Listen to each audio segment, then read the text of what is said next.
Hello, everyone. Welcome to Weekly Roundtable with your Brattleboro state representatives. I'm Emily Kornheiser, and we also have Molly Burke and Tristan Tolino here, as well as many wonderful guests. We are holding these weekly via Zoom at 9 a.m. every Saturday, and then they're rebroadcast on BC TV and the various social media channels. Really happy to continue to have these community conversations through the COVID pandemic that we're in and whatever comes afterwards too. And so we usually start with a brief legislative update, and then we've started focusing on specific topics each week. And this week, we are focusing on opiates in our community, which is a considerable community challenge. Some folks definitely use the word crisis that has not, gone anywhere or gone away through all of this time that many of us have spent sheltering at home or working in our essential jobs. And so that's what we're going to be talking about today. Who would like to start with the legislative update? I can go this time.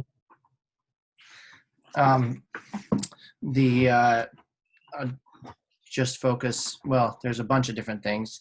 So I think we'll have to team up on getting right all of the things that happened on the floor of the House. I'll start just really quickly with the work in the committee. Each of the last couple of weeks I've mentioned that the governor put together a economic recovery package, and the House had started to take testimony on that. And I wanted to offer that this it's a challenging communications challenge to explain the difference between the governor's approach and the House's approach. And so I'm going to do my best, and I apologize if this seems wonky and confusing. But basically, the governor's original proposal spends the entire $1.25 billion that came in from the federal government very, very quickly. And already they've spent $275 million in emergency response, and they got retroactive approval for that from the emergency board of the money chairs that the governor and the money chairs sit on, which is a sort of formal response for validating those kinds of decision-making and sort of changing needs outside of the context of what the legislature and the governor can do in sort of normal process. And so 275 million is gone. And then the governor's initial package had a bunch of programs divided up in different slices to help with the business recovery. And the House Commerce and Economic Development Committee has been looking at that. And frankly, a number of those ideas we found to be not really workable in the way that the governor's team felt, had originally designed them for a variety of different reasons.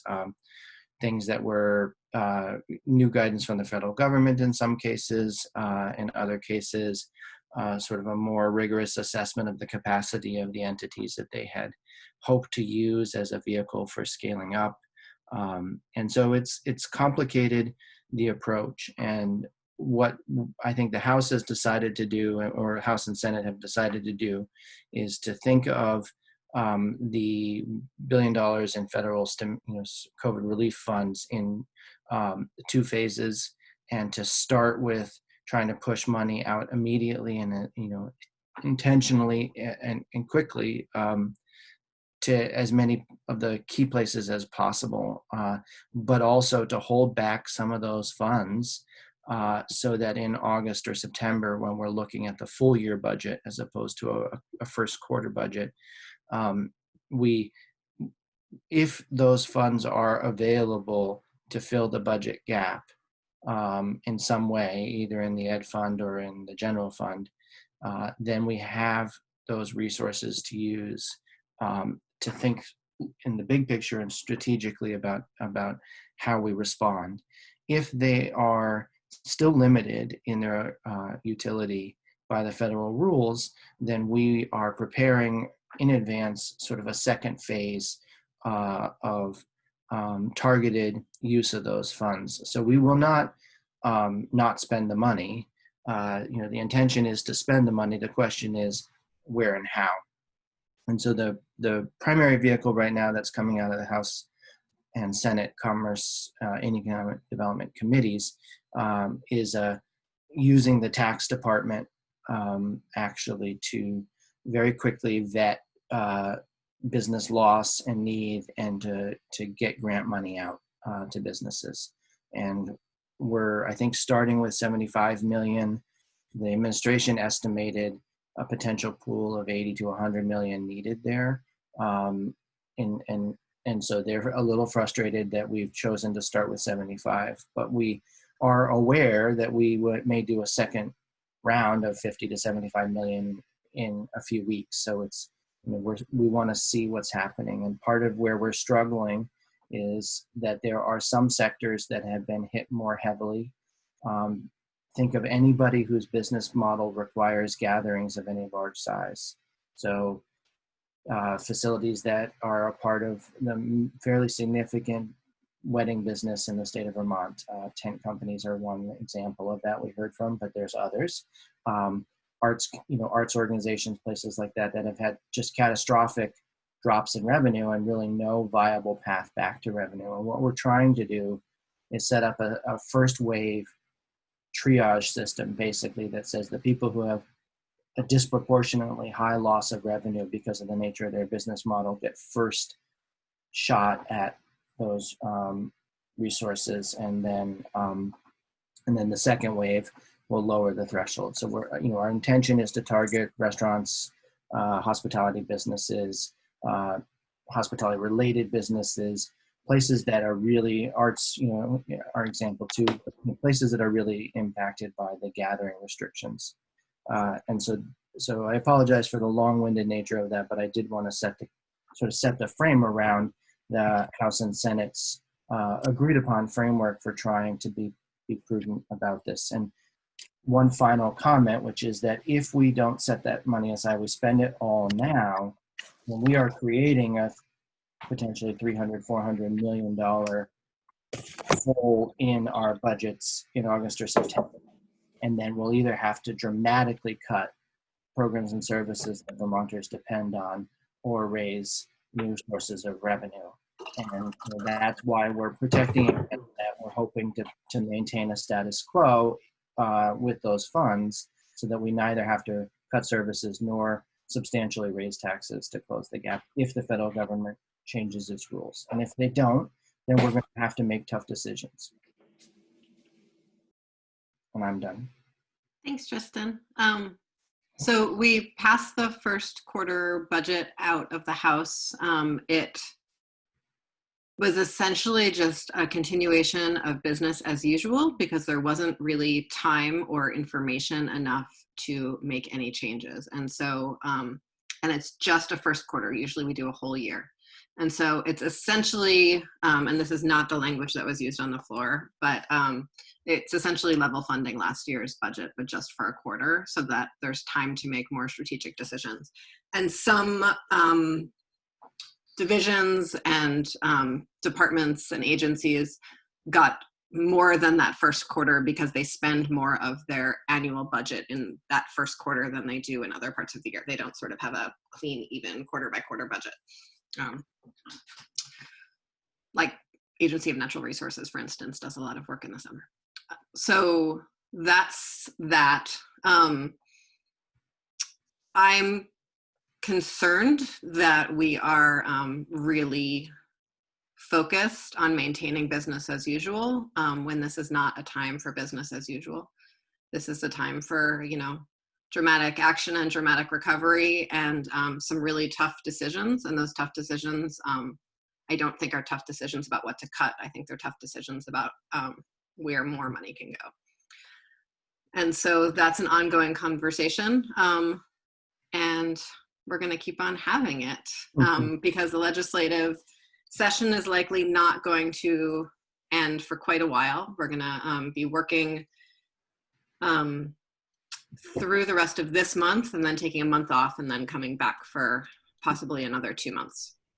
And so we passed a bunch of other bills this last week. Yield bill, something about Abenaki hunting and fishing rights, whole variety of other things that people can read about if they'd like to, or we can sort of put in the chat box.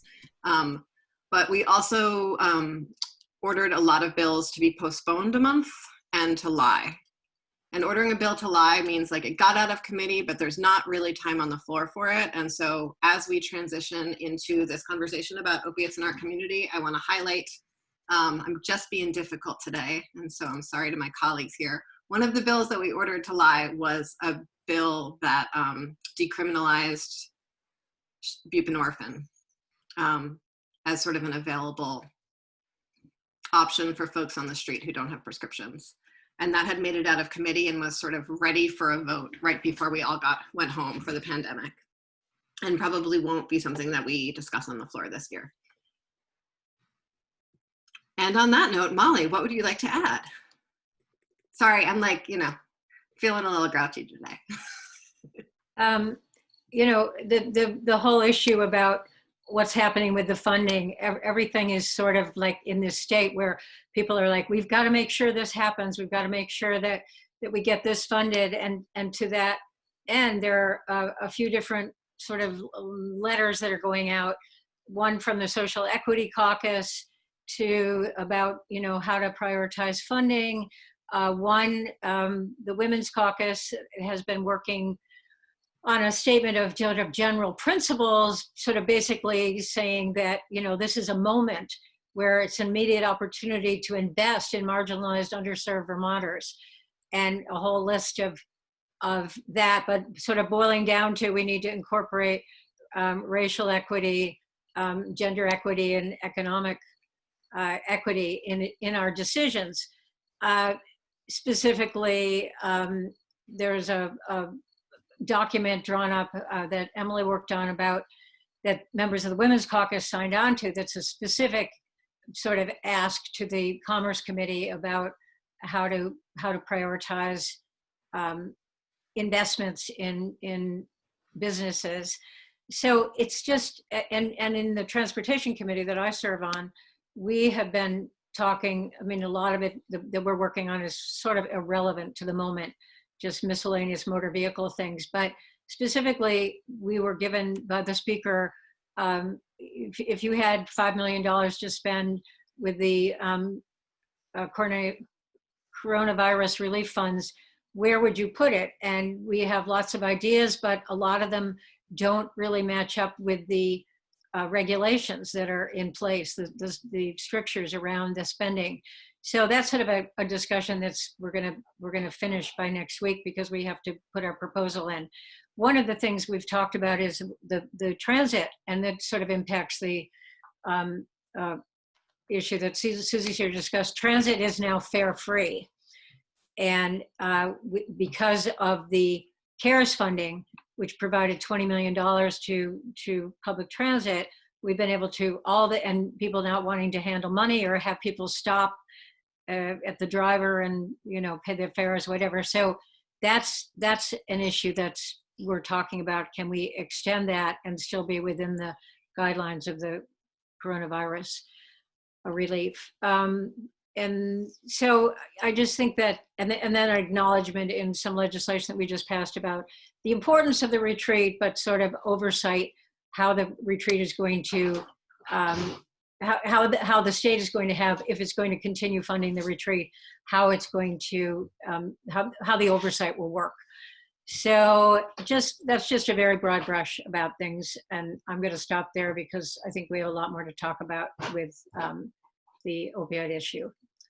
Thank you, Molly.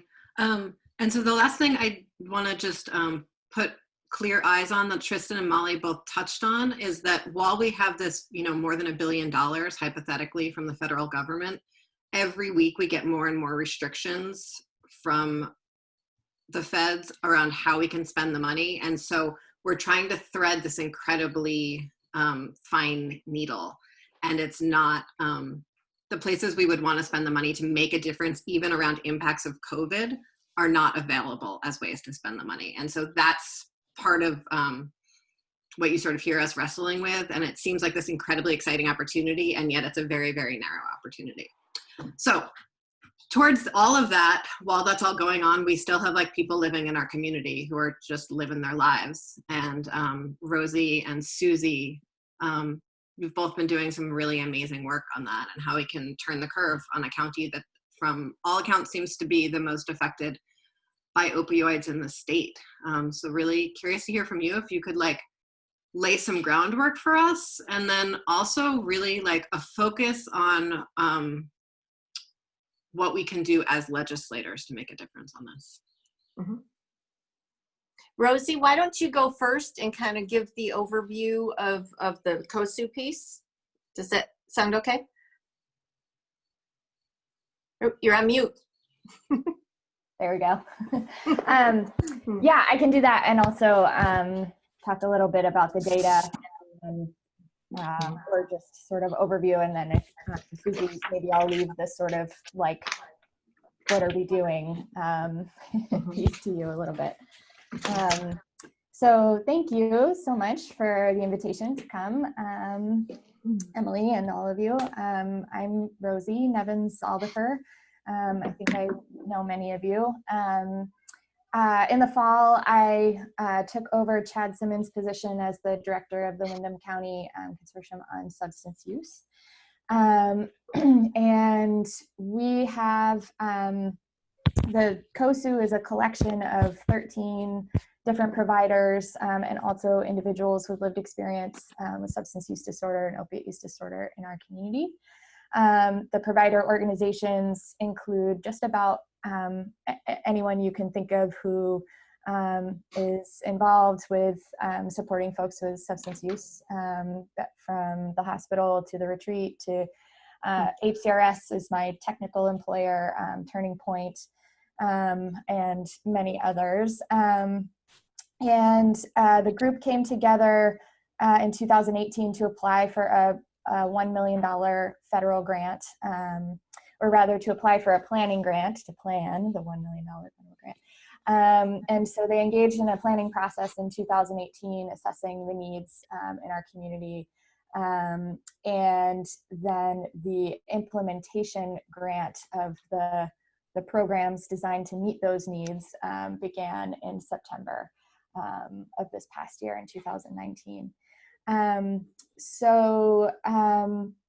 then we've also since received some new additional funding from the Vermont Department of Health, and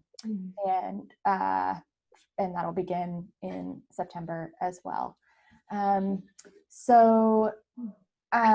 As far as a background on sort of what is happening in our community, and Emily or anyone, feel free to jump in and ask specific questions if I'm not sort of giving you the information that you need to be helpful. So in a nutshell, story of particularly COSU has a specific focus on opiate overdose and death prevention.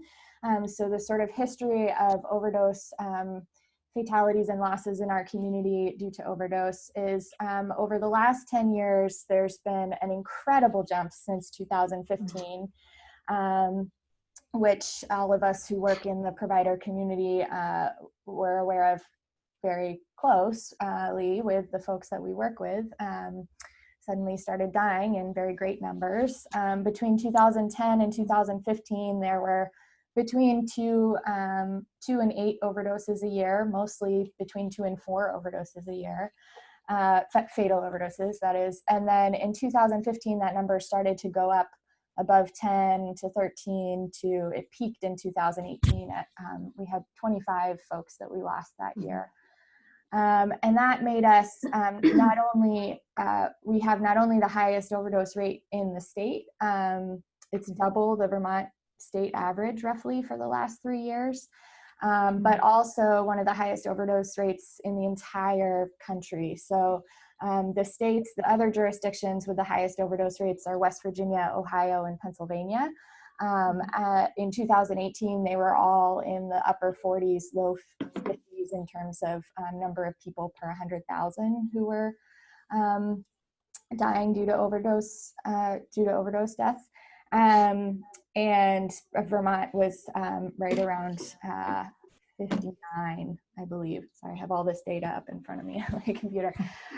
In 2019, the number of fatalities went down, and we lost 17 people in 2019, which brought the overdose rate down to 39 people per 100,000.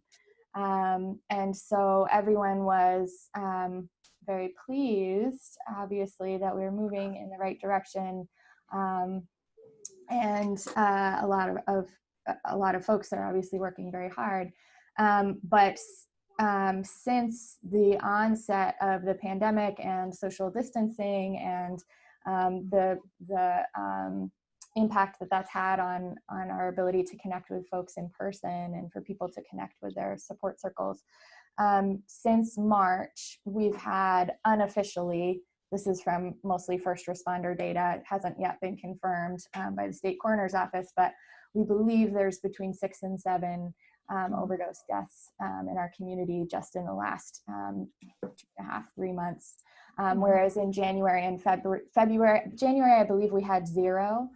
And I think February there were 1 or 2. And so, so pretty dramatic, the effects that's had on our community. So that's sort of the short, not so short history of how our community has been impacted in recent years by opiate loss. I could expand on COSU broadens the focus of loss to other forms of permanent loss, not just loss to loss of life, but termination of parental rights, loss of connection with families of origin, homelessness we feel is a form of permanent loss of housing, deportation, incarceration. There's lots of forms of permanent and extended loss that our community is impacted by. So have lots to say on any or all of that, but I'll turn it over to Susie or let folks jump in before I say more. Thank you, Rosie, and thanks for having us here this morning for this this important conversation. It's been a trying time for everyone.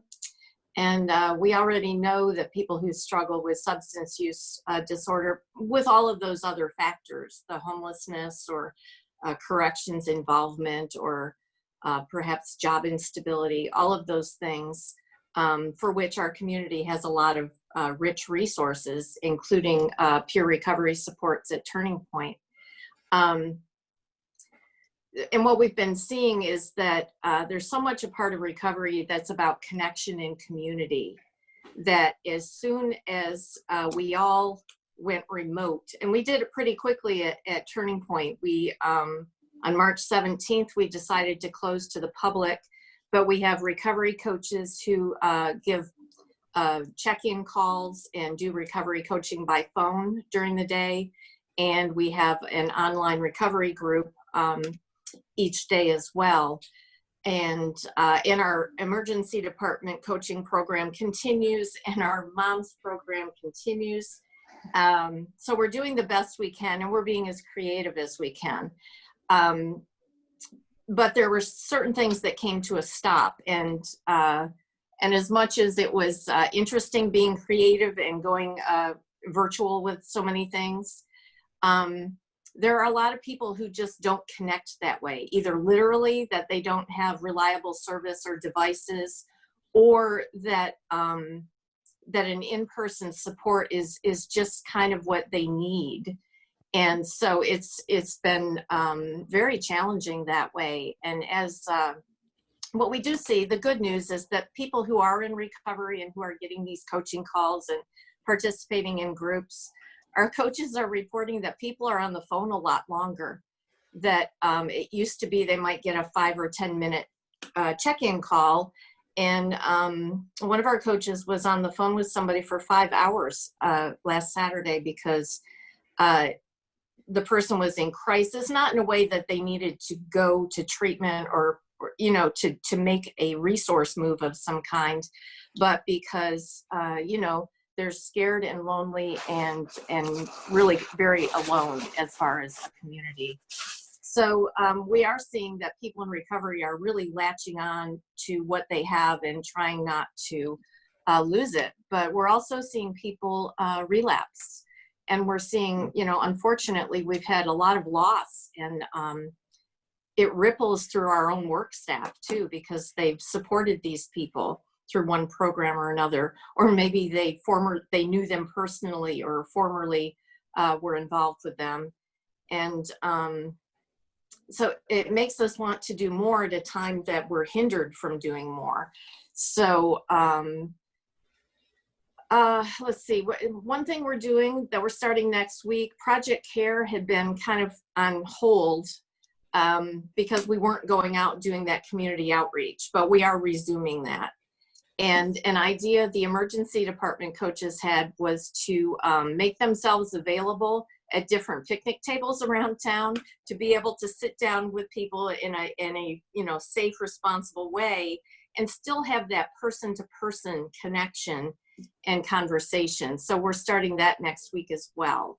And we're trying to do more innovative things online because, we all have a lot of these meetings, we know, but if you're used to having recovery group support, there's only so many meetings you can attend and before you kind of feel like it's stagnant. So we've got the moms group is starting a book club next week using a book called Sober Mom's Guide to Recovery. And so we're creating little gift bags of the book, and there's a book about how to talk to children about coronavirus and some other things that we hope will draw people in. So we're just, like all of us, we're trying to be innovative, but it's been painful to see that we know there are people that we're not connecting with.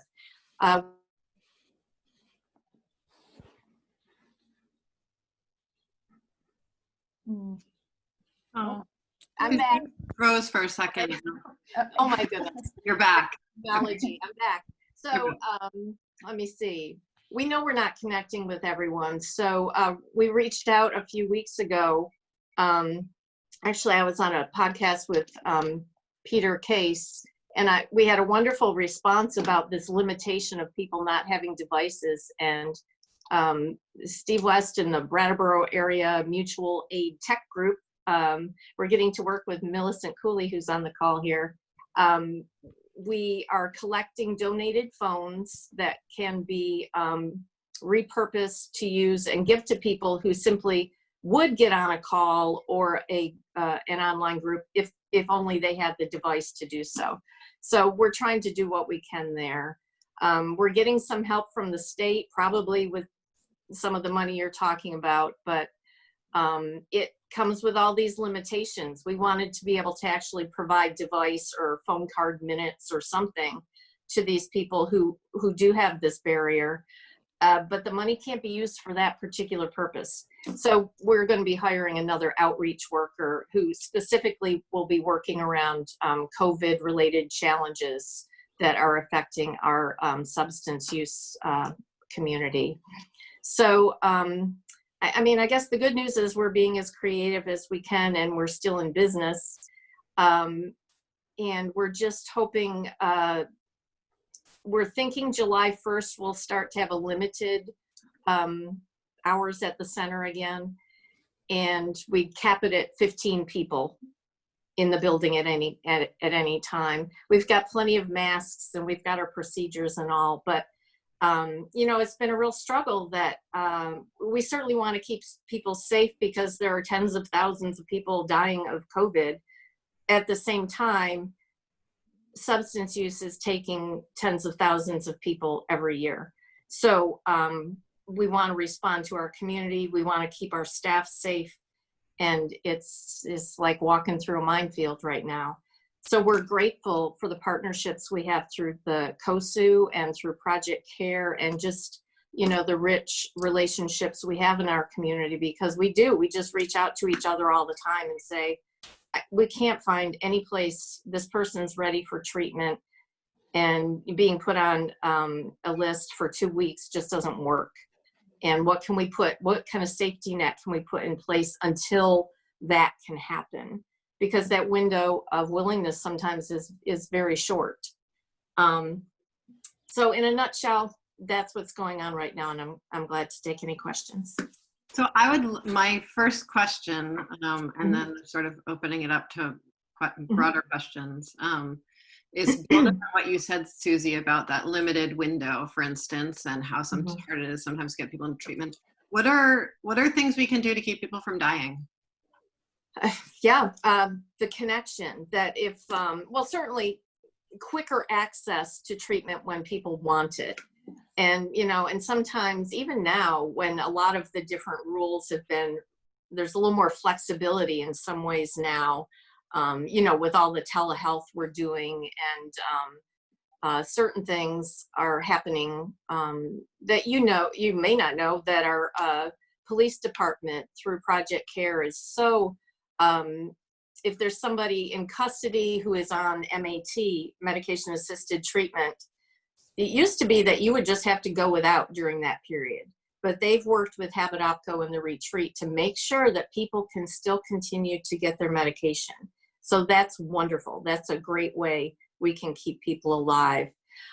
So we're looking at things like that, and just by reaching out to each other. The treatment issue is really hard because they have limitations about how many people they're taking.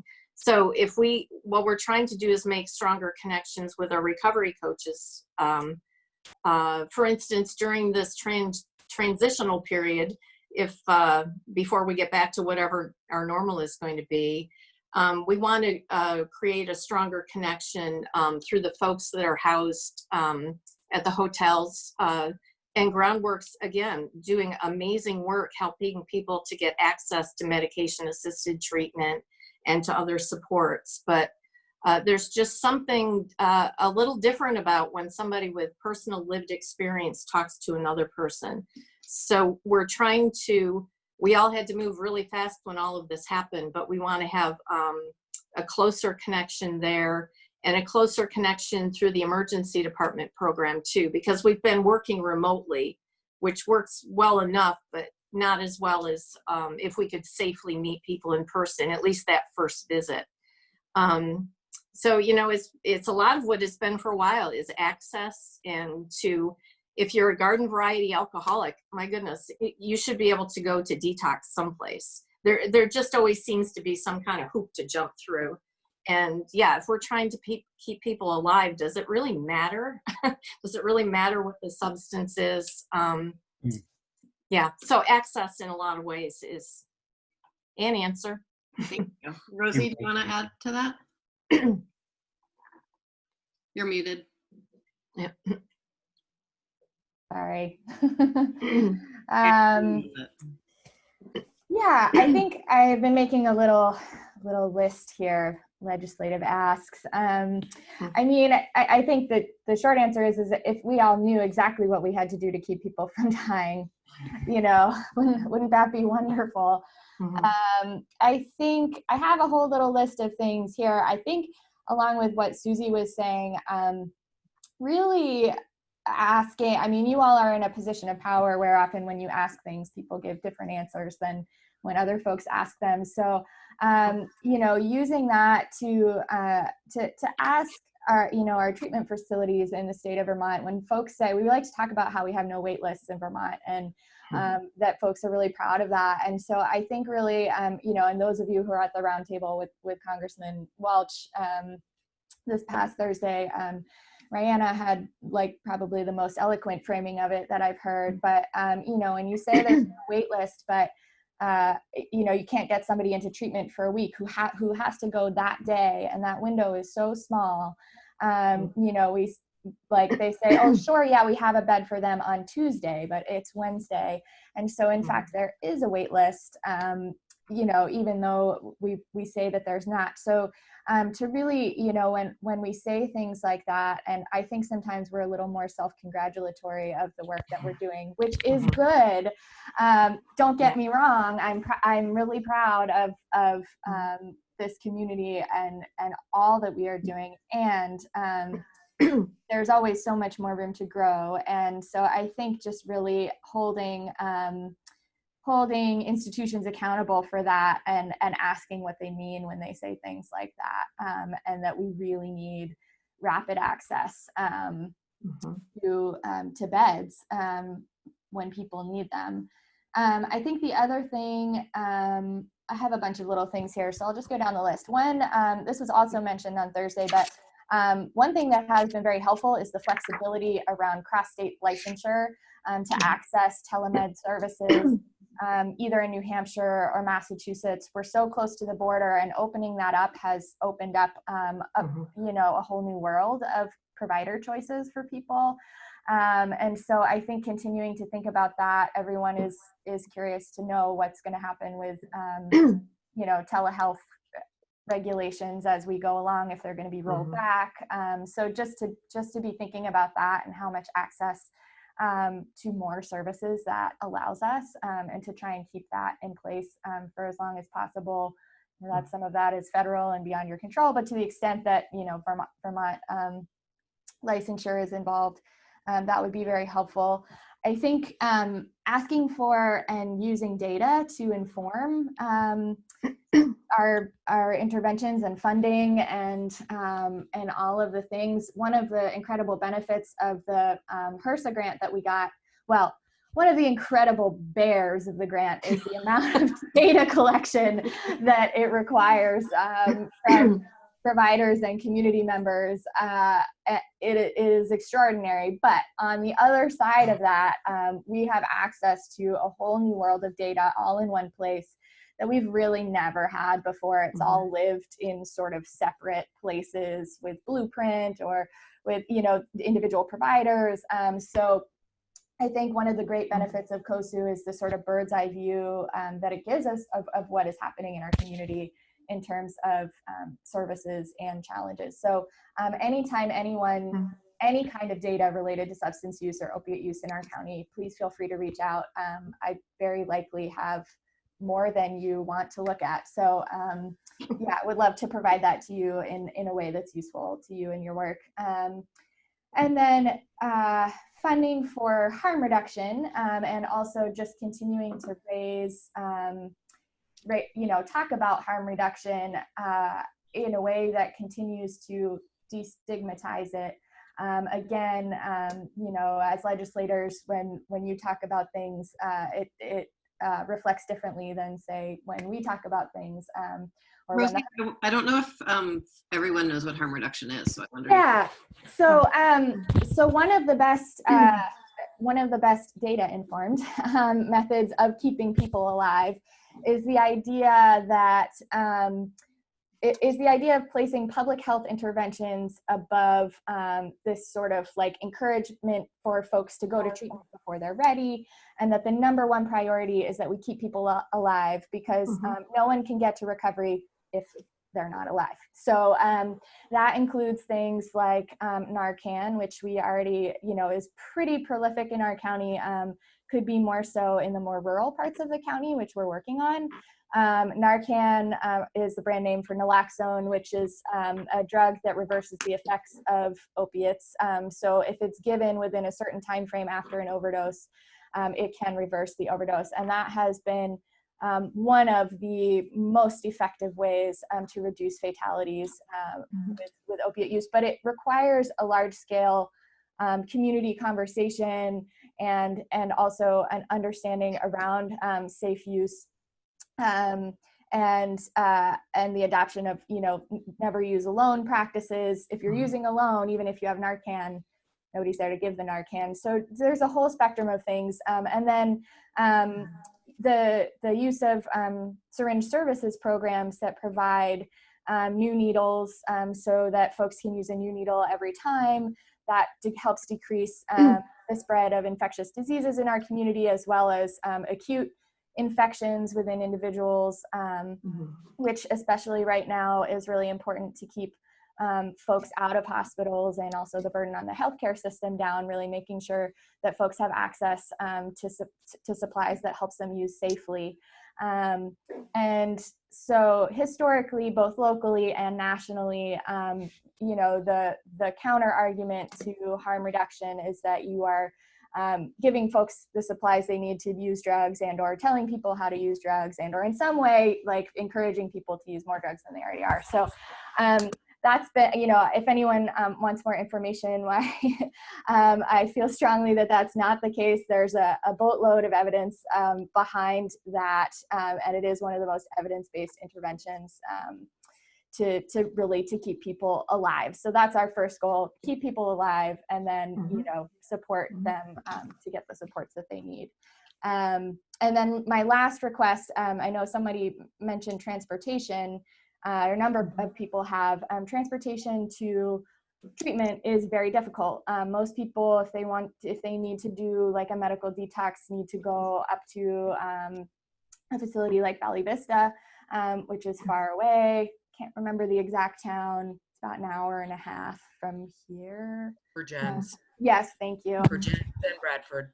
Yes, thank you. Yeah, and you know, and there are for folks that have Medicaid insurance, sometimes, the big sometimes, people can get a ride through Medicaid rides. More often than not, that's not the case. And for folks that don't have insurance or have a different kind of insurance, we rely on really recovery coaches heavily to provide transportation in their own private vehicles. So trying to figure out another solution to help people physically get to the treatment that they need that doesn't exist within our community in a timely way. Is that systemic through all parts of Vermont, the transportation issue, or is that a particularly acute problem for us in Windham County?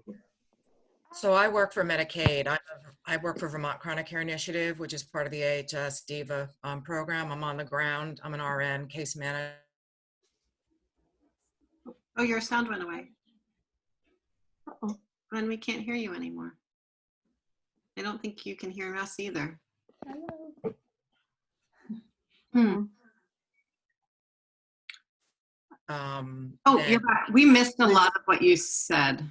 Yeah, my internet's unstable. If you turn off your video, sometimes the audio improves. Okay. Well, let me just, so if you have Medicaid, if someone has Medicaid, Rosie, if they're denied a Medicaid ride, that can be very quickly appealed if you know who to call. And the question is who you call, and that's across the state. Scott Strenio, who is the Chief Medical Officer Medicaid, will personally make sure that someone gets a ride. If it's going to keep the cost down, you know, if they're going to get into treatment rather than stay out of treatment or require more emergency room visits, the cost effectiveness of getting someone into treatment is beneficial by getting approval for the ride. So you can contact me if that's an issue in Windham County. I cover all of Windham County for Medicaid recipients. I have a follow-up, and I see that Molly wants to speak to it. Yeah, well, I just want to ask a specific question, Glenn. Now that we're providing free fare on the buses, is that still an issue right now? So when people are in crisis, typically they need to be driven. Taking a bus is not, I have not felt like that's an option with my clients who are in crisis and need to get to a bed. So I would not think that would be highly effective. But are you saying that there might be need for more money to pay drivers? Is that or these are volunteer drivers? My experience with Medicaid rides is that sometimes getting an approval is difficult, but once you have an approval, the regularity of that approval working out for a wide variety of reasons is very difficult. And that's always struck me less of a funding issue and more of an administrative That's not my experience, but I'm in the Medicaid system. I know who to call, and people who get stuck know to call me, and then I bring it right up the ladder pretty quickly to get it to happen. But yes, people report that administratively that's difficult, and I'm not sure if that's a user system, if that's a problem with a subcontractor for Vermont Shared Rides and Transportation. But my experience is that we have a person specifically identified to work with Medicaid clients, and if there is a problem, that's brought on a weekly basis to the team to be discussed. Uh-huh. I'm on the Public Transit Advisory Council, and there's a meeting in a couple of weeks, and I just, maybe I should talk to you a little bit more to get more specifics about if there's anything that can be done with the state public transit system. Okay. Well, I hear repeatedly what Rosie was saying was that the logistics seem to be difficult. I don't have that problem, but I repeatedly hear that. So Rosie, if you and I can talk when that happens, or you and I can communicate, and I can maybe help shed a light on what the easiest way to get that to move forward would be, I'd be happy to do that. Thank you. Okay. I see some. Yeah, the other thing that is very prevalent for me, I had mentioned it in the chat, is that the etiology of this opioid use is significant and needs to be looked at in terms of, so if we're playing catch up in terms of what do we do for harm reduction once people are addicted and once people are needing detox and once people are needing rehab.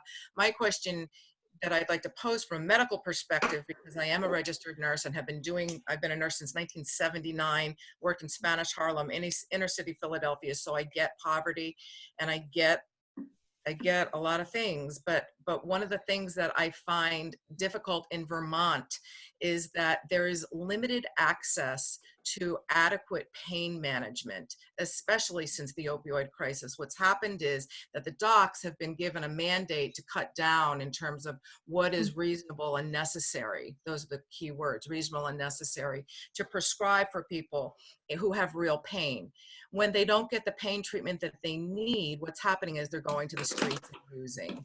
And I think that's pretty significant to look at in terms of the pressure that the docs are under, and or what other options do we have in terms of pain specialists within Windham County.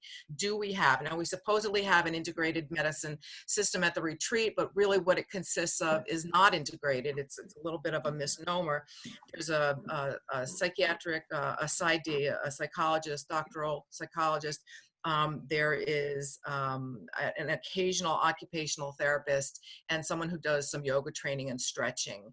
And they teach people how to cope with having pain, but they don't get to the problem of resolving pain or really looking in neuroplasticity, treatment of pain in terms of other outside ways, other medications that might work, Suboxone, so the docs are left, the primary docs, whom we have a shortage of, are left with having to treat pain, and they can't. Their hands are tied legally, ethically, and they don't have the specialty. So what about acupuncture? Is that? But who's going to order the acupuncture? Yeah, that's what I mean. I just wondered. Yeah. And so those whole. And then it's not covered. Yeah. No, I think. But in addition, people who have real severe nerve damage pain from crushing construction injuries and things like that, they are not getting the medical treatment that quells their need for pain management. And then what happens is they give up and they go out and they buy it on the street. And then they become addicted, and then they lose their housing, and then they become a housing first issue, and then they become a whole drain on the system. And I really think that's a component I did not see in other cities where I've worked. Thank you, Glenn. That is a lot to think about with how our integrated pain management system could do a better job on the prevention end, though I don't like to think of anyone as drain on the system. I see a question from Bob in the chat box about if we know the housing situation of the folks who have OD'd since March. So several of those people were my clients. And wait, Glenn, can you wait 1 second? Because I think Bob might want to use some words and his mouth. Yeah. Either the housing situation or any particulars regarding those 6 to 7 people that came to your attention in March. And Yeah, so those are people that I not all of them, but I have worked with them, most of them at one point or another in the last number of months. In March, we lost contact with them, as Susie identified, that trying to find people who don't have cell phone service. Q-Link is a wonderful system ideally, but it's not a system that is user friendly. Many barriers for people to try and get the free Obama phone. So losing contact with people. Groundworks is not able to provide, even if the person has housing, they are not able, Groundworks is not. oh, we lost you again. Bye, Susie. Thank you so. Thank you so much for having me. You're in good hands with Rosie. Bye-bye. And then Rosie, I think you wanted to jump in. Thank you. Yeah, I don't have much more information, but a little bit. And the short answer is many of them were housed in the motels that Groundworks manages. At least one person passed away at Phoenix House. And I do recommend if folks, there's a recording I can send to you, Emily, to send it around of the roundtable with Congressman Welch. Rihanna shared some more information around those overdoses. Most were found by Groundworks staff and tried to revive these individuals, and they were not able to do that. At least one person was transported while alive and was in critical care. They were, my understanding is these were folks who were well connected to resources. They had many resources even on their person. It's very challenging. I know nationally, I've been wanting to follow up with law enforcement to see if they have a sense here locally. I know nationally what is happening. One of the best harm reduction tools that people have available to them is to consistently buy product from the same person that they have a level of trust with. And since the onset of the pandemic, everybody is in different places and has been dislocated, including folks who sell drugs. So finding the same person that folks are used to buying from is more difficult. So people may be buying from people they're unfamiliar with and unfamiliar with the product that those folks sell. And so the dosing may be different, or what they're taking, they may be taking what they believe to be, a level that they've tolerated in the past, but it's a different product. So it proves to be fatal. There's also nationally, there's been a trend of, product is less available. So folks are essentially rebranding. I mean, most drugs sold on the street have specific names that they go by. It's just like brand names of any other product. And so folks are, substituting one product for another, but marketing it as something else. So somebody may buy a product that they're familiar with that name. They've taken it before, they have an idea of the strength, and so they take the same strength that they have taken in the past, but it is in fact a misbranded different product. And so that has contributed to the spike in overdose deaths nationally. Again, I don't know how much exactly that is playing out here locally, and so I would like to do some more research on how much that is contributing, but I suspect that it is a factor. And then just the one other thing I was going to mention about Medicaid rides. One challenge that we hear from the community is that it's not necessarily, in fact, an administrative issue, but a stigma issue. And we have at least one Medicaid ride contractor who calls it the druggy buggy when she gives rides to folks to get access to MAT and or treatment. And so that's a problem. And so I think, again, just speaks to the responsibility that we all need to take to loudly change the conversation in the way that we are talking about substance use and opiate use disorder, this medical public health crisis that is killing folks in our community all the time, almost every week at the moment. and really changing the conversation around that. So COSU is working on ways to do that we could do that sort of on a larger, more coordinated scale throughout the community. I think certainly Windham County has done that with various issues in the past, kind of taken responsibility to change the conversation and to have conversations with their neighbors in a different way, and to teach folks. So yeah, so I think that's a big factor, and something that we are definitely working on, but there's multiple layers to this, from funding to administrative to just plain old stigma. So yeah. Thank you, Rosie. It is 10 o'clock, and that feels like a really poignant spot to stop. Really appreciate what you said. It seems like there are a lot of conversations that we need to be shifting in our community right now between opiates and racial justice and poverty and sickness and privacy and many pieces. So thank you very much, everyone who came today, and for everyone who's going to watch in the future. And really looking forward to following up with any and all of you that want to keep on having this conversation and doing the good work in the State House to move those pieces along, as well as our conversation next week, which is going to be focused on what we can do for racial justice in our community and statewide. So thank you, everyone. I'm going to take us off live now.